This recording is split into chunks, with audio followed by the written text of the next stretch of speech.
Hello everybody, Septa here, and today I'm going to be platinuming Subnautica. I've been looking forward to platinuming this game for a really long time, and this is one of my favorite platinums so far. We start the game with our company Altera's trade ship called the Altera crashing. So our main dude, Riley, I think his name is, dropped down in a life pod. And it does, however, not go very well as, stuff's crashing, going to crap, and we just get knocked out.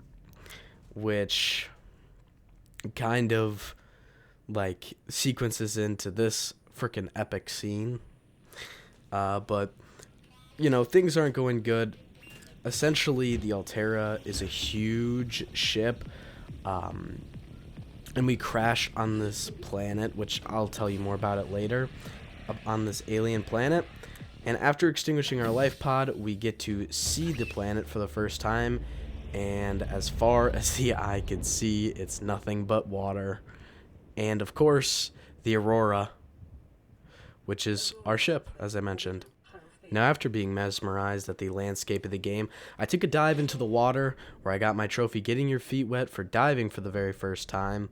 Now, this is, well, Subnautica. I mean, there's obviously a lot of aquatic life, a lot of fish and different organisms underwater. The ocean has always fascinated me, so I really loved this game. But here's one of the biomes, the kelp forest, which is just filled with biodiversity. And here I'll show you how you can kind of get resources by breaking outcrops like I just did there, as well as some other things like crafting with the fabricator. Here I build one of the most crucial tools in the game, which I basically need just to build a base. There's various tools and materials that are needed to build those tools, which are just key to survival. So here I actually build the habitat builder, which is the tool that allows us to create bases. Now, creating bases is one of the most resource heavy things to do in the game. So here I set up my main base for the playthrough a little bit away from the life pod that we started in, and I get the setting in for the long haul trophy for building a habitat. I built this in the grassy plateaus biome, which is relatively safe besides for sand sharks. And all I really did here is set up solar panels and such. And I'm sorry if I'm explaining stuff way too much, I just love this game. Throughout the game, we don't actually find any live people from the Aurora, but we do get to respond to several distress calls around the map of basically people that were on the ship and also deployed in life pods. Now, as I said, while I was playing the game, I thought that I'd find people, so it was always disappointing to be let down every time. Here I get the personal propulsion trophy for building my first vehicle, which is the Seamoth, a very small and versatile submarine. Just one thing I'd like to say about how I'm getting all these blueprints, because I know I'm going a little fast here. Basically, with the scanner item, that's the item in my first slot, I can find different parts for stuff around the map and scan it, and then craft it with materials later. After visiting enough distress calls at the life pods, I actually got a Aurora rendezvous point, which was on dry land, so I went here straight away because I thought the game was water up until this point, so actually finding solid land was pretty sick. I mean, there's actual growable food plants, so there's ways that you can get food in your base and all this different stuff. Another thing I found here was human settlements, the Degassi as they're called. They had 3 bases around the map, and this is their first one on the island. I actually got through all their bases relatively quickly because you get trophies for them and they have a lot of good blueprints. So as I was saying, you can scan stuff earlier, and seaside living with an ocean view for finding the Degassi habitat on the floating island. With all my newfound blueprints, I decided to upgrade the main base, which helped a lot, like building the moon pool, which I do relocate later. But this would allow me to upgrade my Seamoth in future vehicles, and the multi-purpose rooms gave us much more room. Here's my basic storage, and as I said, building the multi-purpose rooms, which allows for a ton more room. And honestly, base building in this game is really fun in my opinion, but it can also be a pain in the butt to power everything. Also, I'd just like to quickly say, I'm sorry if I sound kind of monotone. I'm tired and I'm sick at the moment, but I wanted to get this video out, so I'm pushing through and giving you guys a dry and dull video. Here, I take the Seamoth out with a new depth module so that I can go to the second Degassi habitat. Now, once you find all the PDAs, which were those little blue things that I picked up before I got the trophy, in their, well, the first two bases, they give you coordinates to the next base, which the second base is in the Jelly Shroom Caves. Now, this was one of the, like, well, I love all the biomes in this game. It's hard to pick favorites, but this one was cool because it's just so, like, I don't know, it's just so calming to me. Just a nice purple and kind of a dark. Here we got some real good fragments like the stasis rifle and some modification station, which I won't go too deep into them because they're not really important for the platinum, but they're just good plans. And here I get the Follow the Degassi trophy for finding their habitat. And another thing I'd like to say is the title does not lie. I genuinely do think that I have thalassophobia because playing this game actually terrified me. Like, I would have to take breaks, which I've never had to do playing games before. I actually had to take breaks, like with those giant worms and stuff, just because they scare me. But another good use in the Jelly Shroom Caves, sorry, I almost coughed, is the shale outcrops, which is basically like the best outcrops in the game, as well as magnetite, a rare resource that can be found in a couple rare spots, but the best spot to farm, especially early game, is in the Jelly Shroom Caves, as it's not very dangerous.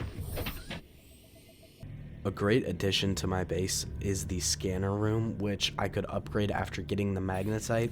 Basically, it scans for items, as, well, I guess maybe you get from the idea, but you can actually get 4 range upgrades, as well as a HUD upgrade, so that on your screen you'll be able to find a huge array of items. I use this for material collection later on, but here I head to the final Degassi habitat, which, if you'll notice my little yellow number when I'm in my Seamoth, basically with the modification station and the moon pool, I can upgrade depth modules for the Seamoth and later the other vehicles in the game. But here I descend down to the Grand Reef, which so far in this game is the deepest that I've gone. The little sparse area I just headed through was called the Sparse Reef, but this was, well, entering the Grand Reef, which is, it's nice looking. I really like it, but oh my god, was this scary. There's so much poop in my pants in this video.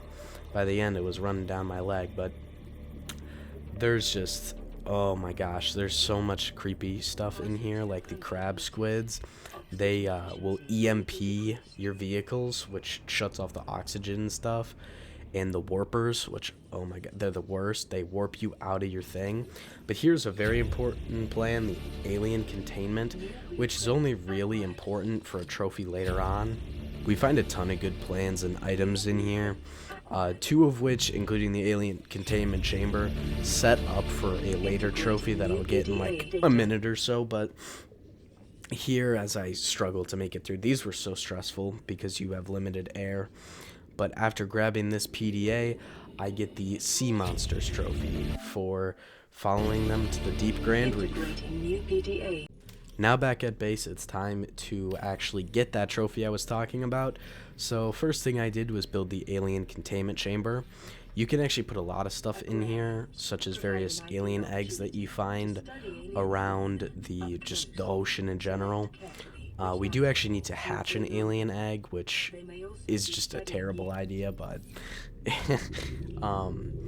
you could put like fish in there and stuff too, and flora, as well as, well, obviously fauna, but I really just had to put one thing in there, which is our little buddy, the cuttlefish. He's definitely the cutest, I guess, kind of creature in the game. You could see him a little bit there in the egg, but now the only thing I can really do is just let him grow up. And once he does grow up, you just get to see how, I mean, I wasn't lying when I said he was the cutest thing in the game. But for this trophy, I did not mess up, but like, I was kind of stupid and didn't read the trophy description, because there he is, all grown up. I mean, just look at him. He's like an alien, but he's like cute. I don't know, you could play with him and stuff. I just really enjoyed this trophy.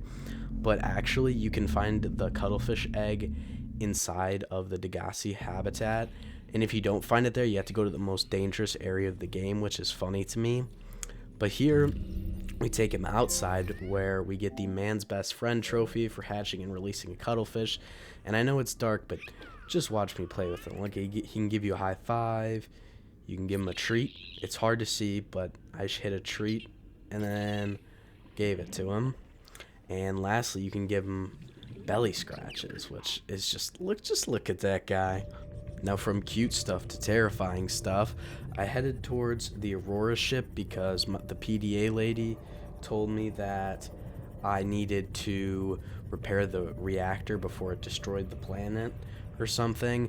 And here, you can see it on my sonar. This thing made me poop because it's called the Reaper Leviathan, and it is, oh my god, it terrified me. I didn't like have nightmares or anything like that, but oh, it gave me like the creeps. And this was such a struggle for me to play through, because you could just hear its roar, and when you pop the sonar and wait for it to come back, just getting onto the ship was it's so annoying because he guards it.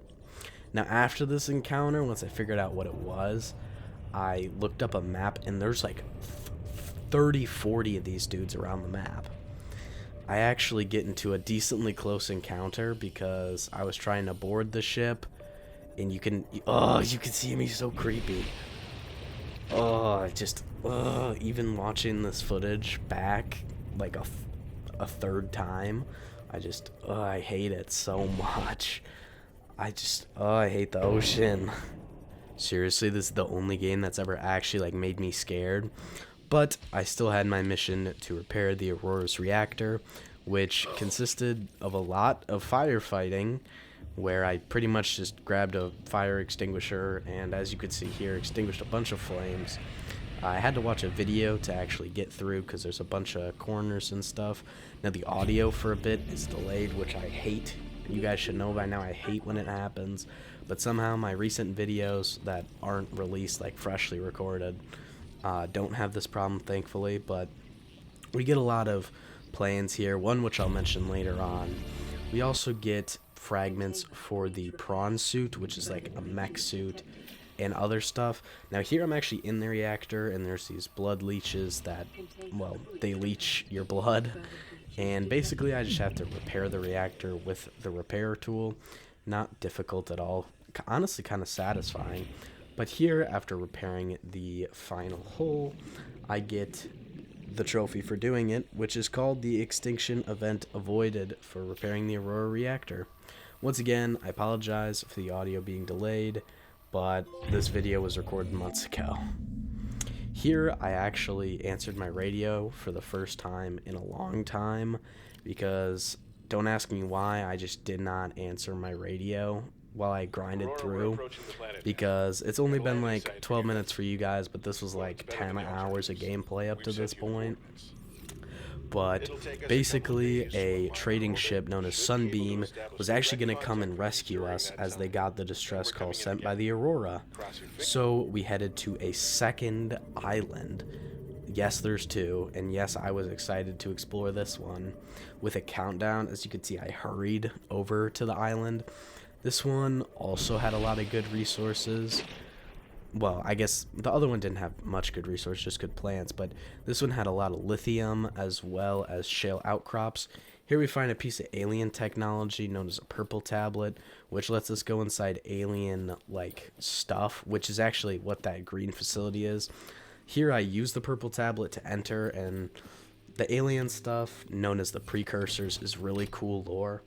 I'll try to explain it best I can throughout this video, but if you want a better lore description, go watch someone else's video dedicated to that. But basically, they got a plague which caused them to all die, and that's why the Aurora got shot down, and we get the ancient technologies for discovering the enforcement platform. Here we also go up to test this thing. We don't know it yet, but this is what is needed to shut off the enforcement platform. Basically, the enforcement platform keeps the planet in quarantine. Here we get pricked, and we find out that we are infected with the plague. Well, Sunbeam arrives, and unfortunately, our character doesn't know better, so, I mean, I thought this as soon as I got there, but the enforcement platform looks like a huge gun, and, well, the hope of getting picked up didn't last for long. I'm gonna be real. Survivor, we see you. Man, I don't know how you held out down there. We broke an atmosphere, and we're descending towards the landing site. I do think it's funny that there's probably people out there that played this game and thought that this would be the end, but I knew that there was no way that a survival game would be this easy by just waiting around until you got the distress call. And Sunbeam, well, they get slimed. We don't get a trophy for watching this magnificent explosion, but it was such a hope killer. Here I just kind of wanted to show you another diverse biome in Subnautica. This is the blood kelp zone, where, well, more so the blood kelp trench, which is an area to a really deep zone that I will actually go to later. But this zone I really liked, and I ended up building a base here, just kind of to get stuff situated. And after gathering a bunch of resources and blueprints, I built the next two vehicles, being the prawn suit for the prawn trophy, which the prawn suit is basically a mech, and we can get drill arms and grappling hooks and all that good stuff that lets us mine and do a bunch of stuff with it. That thing's freaking awesome. And here we build the Cyclops for the 40-foot sub for one, by building a huge submarine that the AI says that only experienced people should pilot it solo, and our dude was a janitor, so like he has no clue how to do any of the stuff he's doing. But we get the two best vehicles in the game. The Seamoth is still good, but nothing compared to the Cyclops and the prawn suit. Now, of course, after I get new freaking vehicles, I gotta try them out. Now, the Cyclops is so difficult to drive because this is the view you get.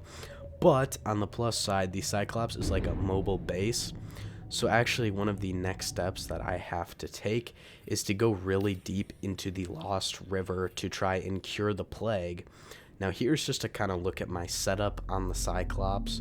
Basically, the Lost River is like 1,000 meters down, and you can't get much resources or anything. So my recommendations is load literally all of your resources onto your Cyclops and bring your prawn suit, get all your upgrades. Just, this genuinely was 5 hours of prep for heading down, because once you enter the Lost River, it sets up the rest of the game. But here I go on my initial dive to the Lost River through the blood kelp.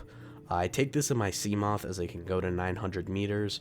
This is just to kind of get a lay of the land, as I hadn't been here yet, and basically just like look around and see where a good path would be. In the blood kelp trench, actually, if you just keep going down, you can pilot your Cyclops pretty good down there. But once I made it in, I discovered one of the most terrifying enemies in the game, the Ghost Leviathan. Now, this is a juvenile, and after completing the platinum, I looked it up, and you can actually find bigger ones outside of the map in a spot called the Void. Now, that is just, it was so scary. But this is the disease research facility, which was, well, a disease research facility. And here we get the trophy, Find the Lost River, for discovering it. But basically, the disease research facility was made to obviously research the plague, and we find out that the warpers were created by the aliens to kill all things infected by the plague. So the reason that they attack the player and are assholes to us is because we are infected with the plague. That's why they can teleport and have all these advanced abilities. After this, I bring the Cyclops down and have one of the most scary experiences in my game, because you guys saw that interaction with the Ghost Leviathan earlier. Now imagine it in my huge sub where I gotta worry about this 40-foot thing, trying to get it in without getting stuck and all that stuff. It was so terrifying. I just kept saving because my freaking phobias made me scared. But I did overcome my fears and just grapple onto him and beat the shit out of him in my prawn.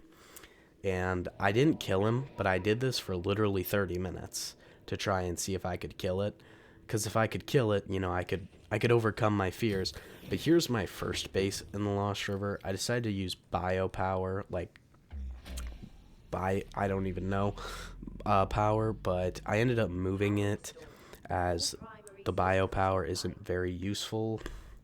And the Lost River is a very big place, and the spot I was in just wasn't good. I ended up building my second base by the tree, which is the entrance to the even deeper zone.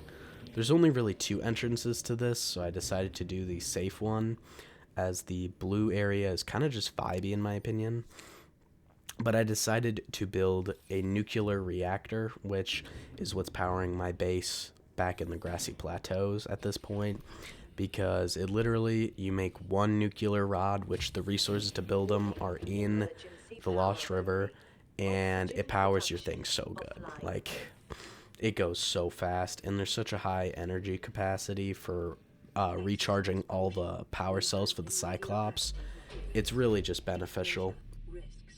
But I was motivated. I don't know why, but the day I actually got the platinum, which is the day that you're watching, I got real ballsy and just speed ran the final parts of the game. So this is me entering the inactive lava zone, which this isn't even like my capture card making it seem darker. It was literally pitch black except the lava. Like, I had to watch a video because you have to like use the compass and such to maneuver your way. And here, well, once in the main chamber, I get kyanite, which is the, I guess, final resource of the game. This allows my prawn and my Cyclops to go all the way to the even deeper active lava zone. But this warper was pissing me off, because tell me why we're in the lava zone and he's still trying to warp me. But this by far is not the scariest encounter I had in the lava zone, because it gets so much worse. Like, seriously, I was like freaking out. Here is, well, the bigger thing. I'm actually not going up, it's coming to me. This is the lava dragon, or the sea dragon. It shoots fireballs, and it just goes around. It's so terrifying. Like, look at it, grab my ship. Like, this was so scary when it's happening, because you have no clue what to do. You know, it's really overstimulating, if I'm being honest. But I need to enter this cave on the wall, which I do. This is the thermal plant, which provides us with very useful information. I guess the thing I forgot to mention is, like the Degassi habitats, each alien one we go to tells us the next facility we have to go to. So this one's a thermal plant where the precursors got all of their power from by literally just running thermal plants and such. So we do get the trophy thermal activity for finding the thermal plant, and we get word of the final alien base. One thing I haven't mentioned is there's a huge like creature that talks with us telepathically, and she is in the final alien base. She's she's a sea emperor, which you'll see in a short period, but those things would always jump scare me because they come randomly. I didn't show the other ones, but that one's like the most important, I guess you could say. But I head down to the active lava zone, and this scared the crap out of me, because the sea drag is so scary. Like when you're driving, I have silent running and sonar, just watching that giant thing swim past. But luckily he is the largest enemy we see. And here is the primary containment facility, which is all the way at the bottom of the ocean. And I was just so anxious getting down to the lava zone. That's what I mean by I was ballsy this day when I got the platinum, because really my biggest tip for this platinum is to if you're scared, just to overcome your fears, because that's what I had to do to get it. And here we enter the primary containment facility, and we meet the lady that was talking to us in our head. I actually freaked out when I saw this, because she is the biggest thing in the game. I even saved because I thought she was going to attack. But basically, the Sea Emperors produce Enzyme 42, which is a direct cure to the plague, and the precursors tried to take it from her by birthing her babies, but she actually asks for our help, which I'll talk more on in a minute. But basically, her powers and the enzymes that she makes chills everything out. So that shark there and the stalker are normally hostile, but they're all chilled out because of her, which I thought was pretty cool. And here we get the 14,000 leagues under the sea for finding the primary containment facility. And as I said, the Sea Emperor enlists our help because we want the same thing the precursors did, but basically we're nice and they're mean. So we she tells us what we need to craft the enzymes that will make her children be born, because I think she's too old to produce the enzymes, so they need the babies to go around and spread the enzymes. But basically there's a bunch of portals, and we have to go through each portal to grab one part for the hatching enzymes. This part wasn't very hard at all. It took me 20 minutes. It's really just grinding, but there's lots of portals and stuff. So if you're playing, I definitely recommend bringing all your ion cubes, which are these cubes that open the alien gateways to get here. And after that little mission, I got the hatching enzymes, and we get to be the heroes that basically save the planet. And they instantly hatch, literally, as you just saw, instantly hatch.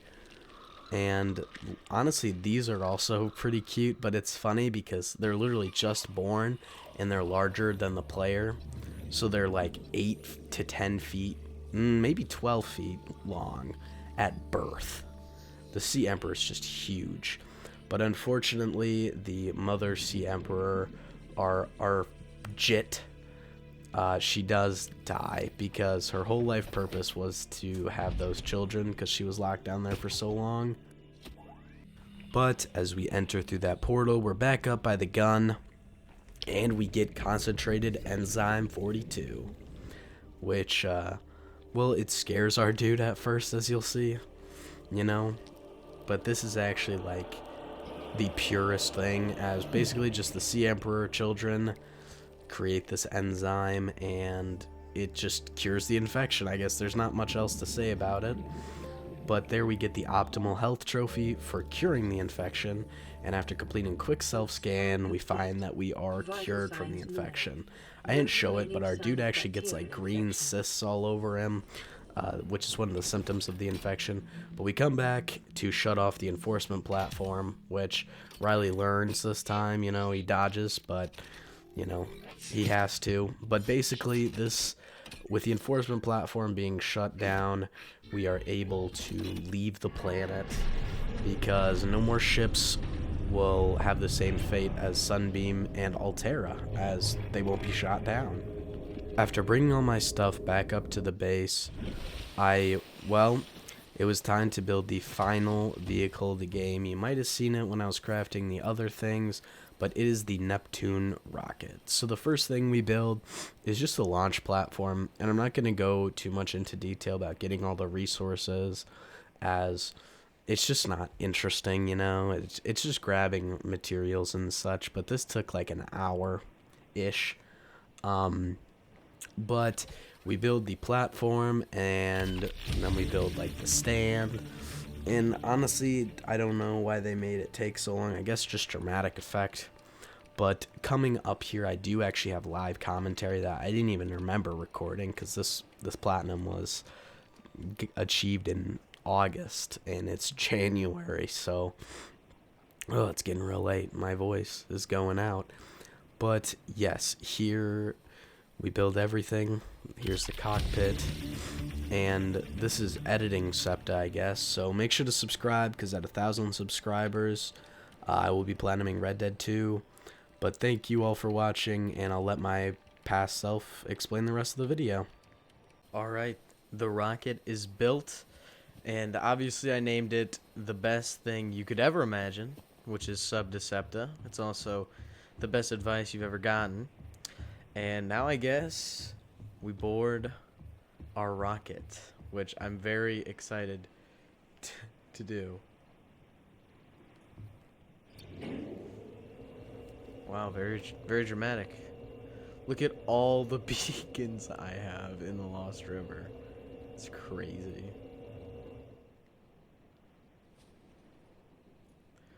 Alright.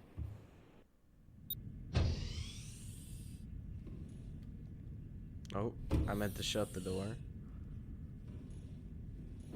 Auxiliary power unit.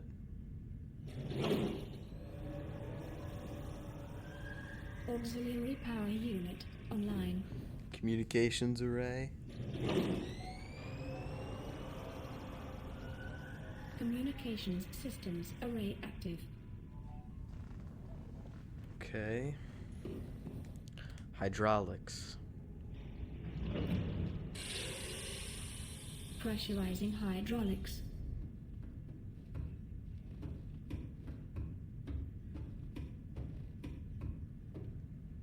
Oh, dude, this is sick. Activate life support, okay. It's always good. Life support systems online. Actually, I'll do that last. Boot up the primary CPU. Primary computer systems active. Is that the only thing? Yeah, okay. All systems are go. The lift off. I found so many good time capsules, so I'm gonna image. Should I spoil the game? I'll do a picture of my cuttlefish. And then, what should I give? I'll give ion battery, some water, and my tools. There we go. Oh, I forgot to write a message. Oh, okay. I want to write a message.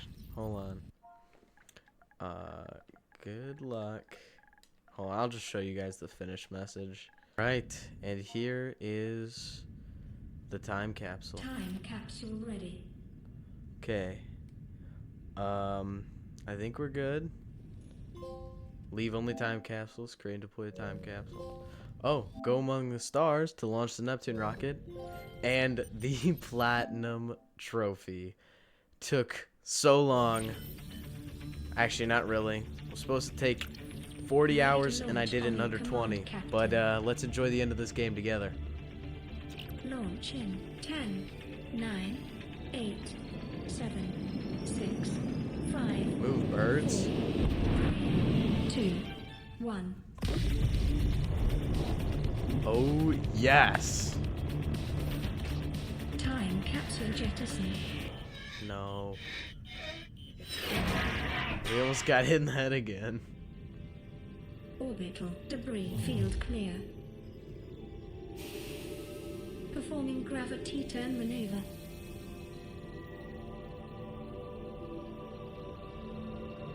There's the Aurora.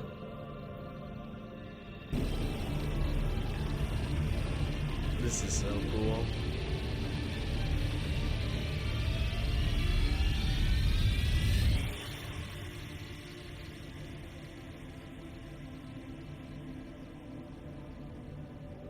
What is a wave without the ocean? A beginning without an end.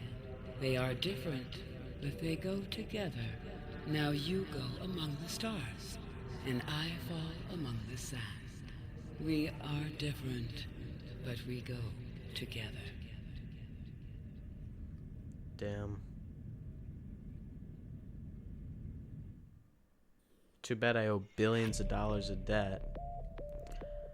Well, this game was phenomenal. It was so fun. Wow, I didn't realize how much fun I'd have with it. Like, I was terrified at parts, as I'm sure I'll mention while editing. But that was just, it was so good. And it took me less than half the time it said it would. But I would like to thank you all for watching, and I'll see you in the next one. Peace.